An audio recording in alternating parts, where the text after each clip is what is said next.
few hours was one of the most like uncomfortable, like weird streams of all time, bro. Basically, this is all this stream was, bro. The epitome of the stream was basically just MrBeast pressuring people into donating to Team Water. As much as I want to agree with Jinxy as best as I can, right?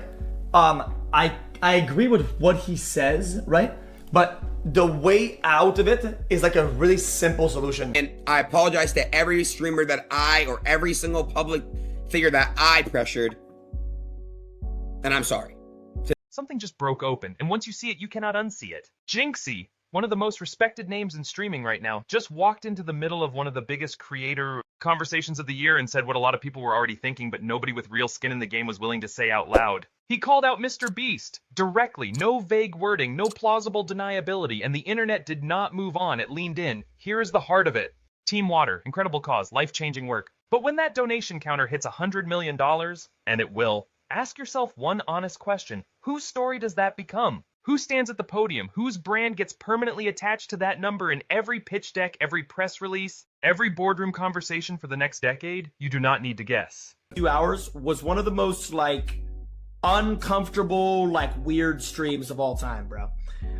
Basically, this is all this stream was, bro. The epitome of the stream was basically just MrBeast pressuring people into donating to Team Water, which is a great cause.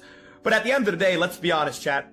If Team Water raises, whatever, like $100 million, who gets the credit for it, bro? Who's gonna make the tweet and say, oh, this is Team Water and we raised this amount of money?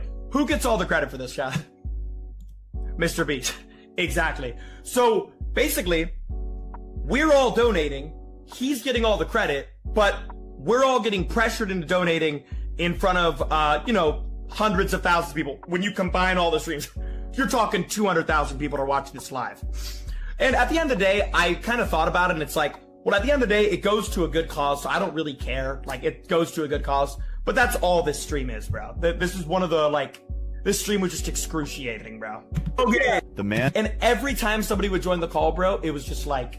Now picture 200,000 people watching live, spread across platforms, streams, screens, all of them watching, all of them feeling that invisible pull. Because that is what a live donation event is. It is social gravity. The pressure does not announce itself. It just builds, quietly, constantly, until saying no feels like a statement. And You know, you got a lot of that. Hey! What is this? Yeah, there's this charity thing called Team Water where every dollar donated is a year of clean water for someone in need. And, you know, we're trying to raise money to get people clean water all around the world. It's, you know, a big thing. People die from it. And we're just curious. Your friends here were saying you're a very generous soul. Are you really going to do this shit? Fuck the McDonald's drive-thru, man. Is this going to happen to me? You're putting people on the spot. Nah. Hey, they put me on the spot too, man. And now I'm broke. here is where Jinxy ended the debate before it could even start. He donated $100,000. His own money, gone. So when the crowd fired back with the classic, well, the cause still benefited, that argument had nothing to grab onto. It just slid off. Because you cannot tell a man who wrote a six-figure check that he does not care about clean water. That angle was dead on arrival. But Jinxy was not done. And this is where it gets deeper. At the FaZe house, he showed up as a guest. Just a person. Someone there to hang out, be present, contribute to the energy of the stream. 5 hours in, 5 hours, he finds out a sponsored segment has been running. While he was sitting right there. No conversation beforehand, no heads up, no courtesy of being told that his presence was helping sell something he was never compensated for.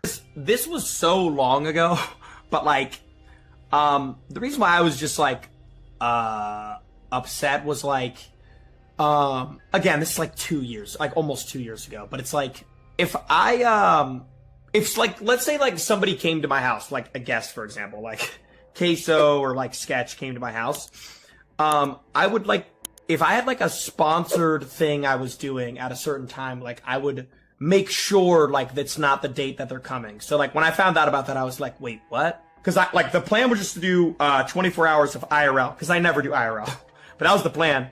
And then like 5 hours in, I just heard about that and it's like, well, I mean, you just kind of feel like, no one really. He said he felt like nobody actually cared that he was there. And that sentence, that quiet, honest sentence carries more weight than any clipped argument or viral moment, because Jinxy is not naive about what he brings to a room. When he shows up somewhere, the numbers move, viewership climbs, engagement spikes. That is not an opinion, that is just what happens. So when that presence gets used to amplify a sponsorship he was never part of financially, that is not a misunderstanding, that is a pattern. Keep that feeling close, because it connects directly to what happened with Team Water. Kai got destroyed publicly for not donating. So much great energy. I want to do as much as I can to help you guys and just be able to make sure you guys get better classrooms and stuff like that. Whatever they tell me you guys need, we're going to make sure you guys have good stuff, okay?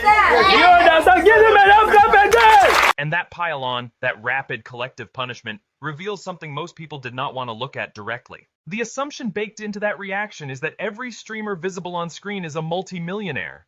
That the ask is effortless, that there is no real weight to it, but that is not always the reality. Jinxy is not operating at XQC money, not Aiden Ross money. The audience does not see balance sheets. They see faces on a screen and assume the number in the bank matches the size of the moment. And in that live environment with everyone watching, the ask is never just an ask, it is a dare dressed in charity clothes. Stable Ronaldo confirmed it from the inside. He said the conversation did not stay at will you donate, it became how much, and the figure being pushed was somewhere between $100,000 and $150,000. And when Rug came in at $10,000, the response was essentially, out loud in front of everyone watching, that it was not enough. The charity drive had become a competition, and nobody sent out invitations for that game. Even Aiden Ross, who genuinely showed up and ground for hours trying to push that number higher, came out afterward and said it plainly. He called it a show, he said pressuring people in his network was wrong, he took the full weight of it on himself, real accountability. And I apologize to every streamer that or every single public figure that I pressured, and I'm sorry to them. And Jimmy, I will apologize to you if you show the proof of the water. It's been almost a year, and I've said this. You don't even have to do it to me. Do it for the people that are saying it's fake. Where the water? Please. I've spoken to many people. That's it. That's it. You could shut everybody the fuck up by doing that. I'm sorry to the people that got pressured. I'm sorry about that. Everybody. I was in the wrong. Looking back, I was in the wrong, and I'm taking accountability fully. I'm not folding. No. I'm apologizing to people like that I pressured from my network to donate, because that's not right. That's the truth. I feel bad doing that. That's what I'm apologizing. No deflection. And then he was not in the final video after everything, after the hours and the energy and the audience he brought with him. MrBeast later acknowledged it was not handled right, but that acknowledgement did not rewind anything. Now step all the way back. This isn't just about one stream or a single donation moment anymore. This is about scale. MrBeast isn't just a creator, he's a full-blown machine. Theme parks in motion, feastables on global shelves, a brand operating at a level most creators can't even get near. And when that machine steps into a boardroom, the story gets simplified. We raised $20 million for clean water. But the real story, it's bigger. Aiden Ross, XQC, Logan Paul, Jinxy, massive creators pulling millions of viewers into one moment, that number, that impact, it doesn't happen without them. But somehow the narrative always shrinks back to one name, one logo, one spotlight. Creators show up, bring their audience, sacrifice their own momentum, and still, the attention circles back to the center. Every time, some call it collaboration. Others call it exposure. And sure, the exposure is real, but it fades fast. The audience doesn't stick. The algorithm doesn't care. The machine keeps moving. And that's why this isn't dying down. More voices, more clips, smarter conversations. People aren't just reacting anymore, they're connecting everything. Because at the end of it all, one question keeps coming back when the credit is handed out, who actually gets named?